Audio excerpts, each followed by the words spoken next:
E imediatamente passar a palavra para o doutor Lutero de Paiva, que também tem 10 minutos para a sua exposição. Eminente deputado presidente, eu estou aqui com elevada honra o convite que me foi feito. O representante aqui da Secretaria de Agricultura me disse que no Brasil são 4 milhões de agricultores familiares. Embora não seja um programa de governo, nós estamos aqui, na verdade, diante do maior programa programa social do país. Eu até poderia adjetivar a agricultura familiar como minha terra, minha vida, que garante a minha casa, a minha vida. Porque quem tem casa não tem comida, não tem vida para ter a casa. Então, se o governo tivesse um pouco de perspicácia para ver esse efeito social e econômico da atividade da agricultura familiar, nós certamente teríamos um programa muito mais de acordo com a necessidade do setor, ainda no que diz respeito à agricultura desse tamanho aqui para o país. O deputado Zé Silva mesmo, esse dia, num pronunciamento que eu assisti dele, disse que 70% do leite brasileiro vem da agricultura familiar. Então, nós estamos diante de uma realidade social flagrantemente preocupante, porque se essa agricultura familiar falir, ela incha a cidade e complica socialmente o país como um todo. Na verdade, eu teria críticas a fazer, como aqui o Nilson fez ao Proagro, mas não vou ter tempo para adentrar a questão do normativo que o Banco Central ou o Conselho Monetário Nacional edita para o Proagro, no que diz respeito ao débito do adicional na conta gráfica como condição para o programa se estender em benefício do produtor rural. Isso cria, no aspecto jurídico, eu sou advogado, eu analiso no aspecto jurídico, uma questão muito séria que, quando vai ao judiciário, acaba criando problema para ele de ordem muito complicada. Na verdade, a legislação do Proagro, que é de 73, ela também teria que mudar, e essa casa tem condições e tem competência para isso, embora não tenha para atingir um normativo do Proagro. Nessa questão da lei do Proagro, eu acho que nós poderíamos modernizar, por exemplo, uma questão muito séria. A lei do Proagro diz que o programa exonera o produtor rural, seja ele pequeno ou grande, do cumprimento da obrigação financeira. Ora, se é o programa para exonerar o produtor do cumprimento da obrigação, essa obrigação não pode ser cumprida antes do Proagro decidir a questão. Então, nós temos um problema sério que nós enfrentamos, nós advogados enfrentamos. O produtor rural fez o pedido do Proagro, recorreu à SER, porque é a instância superior e única hoje. O banco vai exigir o pagamento da dívida via executiva e, às vezes, não dá tempo, como não deu tempo já em casos que eu advoguei, da decisão da SER chegar a tempo da expropriação do imóvel não se consumar. Ora, aí o produtor tem que pagar o débito sem receber do Proagro para evitar a expropriação do seu imóvel ou para ter condição de ter outro financiamento dentro do próprio agente financeiro. Cria um problema, aí vai criar um outro vício no crédito rural. Qual é? A operação mata-mata, que legalmente é proibida no crédito rural. Pegar custeio agrícola para pagar um financiamento anterior. Legalmente é proibida, mas o produtor às vezes tem que entrar nessa mecânica, e eu já disse isso em pronunciamentos para produtores, que na operação mata-mata, a dívida não mata. Quem morre primeiro da dívida é o produtor. E ela vai se evolumando no tempo. E acaba sendo uma herança negativa que ele vai transmitir para os seus herdeiros.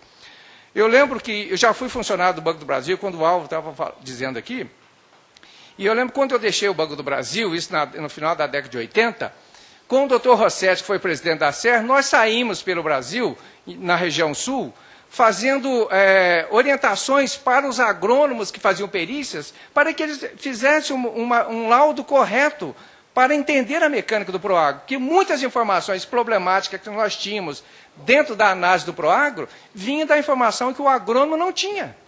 Então, o produtor rural fica lá na ponta, que também ignora as normas, porque são complexas e muitas.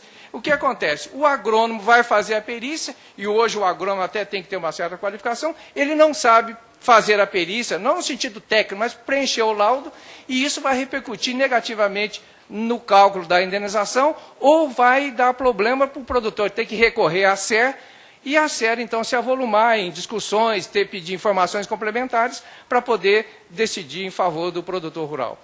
Então o programa é um bom programa, mas ele está antigo, nós podemos dizer. Ele precisa melhorar. Até quando foi dito aqui sobre o preço de garantia para o agricultor familiar, o preço mínimo de garantia, se nós olharmos o Estatuto da Terra, além dos custos de produção, tem que garantir uma receita para o produtor. E, na verdade, esse preço mínimo nunca foi adicionado desse benefício, que o Estatuto da Terra diz de 30% para o produtor rural se precaver. Então, essas questões do Proagro são importantes, e eu acho, deputado, que essa legislatura da Câmara Federal poderia prestar um grande serviço ao país, como já tem feito, se talvez começássemos a pensar num código rural para o Brasil, num código da agricultura, ou um código do agronegócio, para que nós tenhamos uma sistemática jurídica que proteja esse setor, que é importante socialmente e economicamente para o país. E nós temos realidades já constitucionais, preceitos constitucionais, legislação enorme, variada. A penúltima obra que eu editei, Agricultura e Estado, eu fiz questão de observar uma questão, como a agricultura tem uma importância para o Estado, quando muitas vezes não tem para o governo, mas para o Estado tem. E nós poderíamos, talvez, nessa legislatura, ver dessa casa, eminente deputado, talvez um avanço dessa ordem. Como já tem códigos na Europa, nós também temos aqui, como nós já temos para o consumidor, Código da Água, Código Florestal, nós temos talvez um Código da Agricultura. Muito obrigado. A palavra ao doutor Lutero. Senhor presidente, a questão do prazo de indenização, em princípio, me parece pouco de coisa de menor importância, até como o representante Bacen disse, que tem vezes que cumpre o prazo, mas não tem dinheiro para pagar.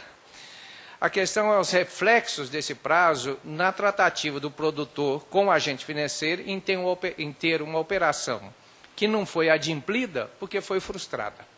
Então, talvez aí, senhor presidente, precisaríamos de tratar da questão legal, porque é a lei que vai dar essa proteção lá, e não da norma do Conselho Monetário.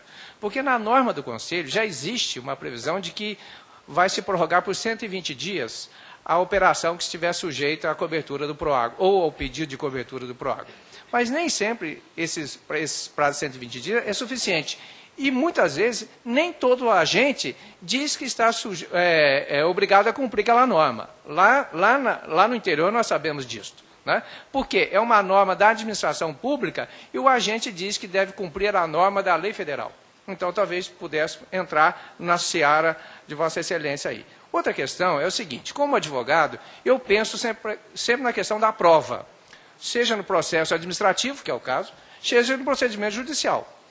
No caso, a única prova, ou a prova mais relevante que o produtor tem na questão do Proagro, é o laudo de comprovação de perdas, que, em regra, me parece ser produzido por um profissional que não conhece as normas do crédito rural e do Proagro, porque o Proagro será julgado de acordo com as normas do Proagro e do crédito rural. Por isso, muitas vezes, ele produz um laudo que não está corretamente posto, porque o desconhecimento dele das normas vai trazer prejuízo para o produtor rural, que não consegue intervir na produção do laudo. Me parece, uma sugestão, é que, já que o Proagro é um programa que procura incentivar a atividade e não o crédito rural, é um programa de garantia da atividade rural. Já que o programa quer manter a atividade rural em atividade, talvez fosse o caso do programa pensar numa sistemática de qualificação desse profissional, para que esse profissional seja qualificado com cursos, ou não sei de qual forma, mas para que ele não traga prejuízo ao produtor rural. E também problema, como o Eustáquio diz, quando chega lá na ACER, o laudo está incompleto, ou está errado, volta para o procedimento, que a ACER tem que produzir a prova límpida, coerente. E isso vai, às vezes, demandar uma correção, interpelação dessa forma. Me parece que um primeiro ponto seria a qualificação do profissional. Segundo, talvez esta casa, ou uma comissão, alguém designado, ou órgãos, sentar com o Conselho Monetário Nacional, se for isso viável e possível, e como o Nilson observou uma questão, é estudar com o Conselho, ou o Banco Central, mas é o Conselho, o editor da norma, sobre alguns procedimentos que estão presentes dentro da norma, e que são procedimentos que devem ser observados, como o Luiz falou agora, nós temos que cumprir a norma. É verdade.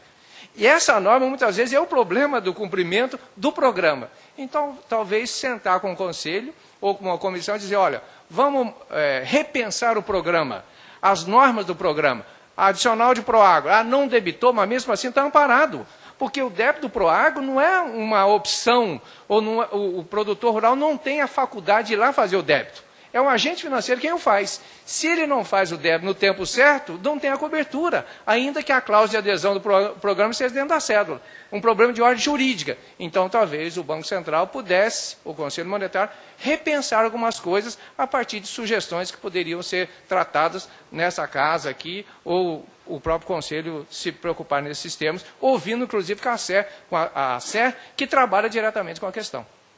Agradecer, doutor Lutero, pela sua enfaticamente colocar aí essas questões todas, né, de maneira com muito conhecimento. Agradecer a presença do senhor aqui, dizer que tem contribuído muito com essa casa aqui, e nós reconhecemos e agradecemos a sua contribuição.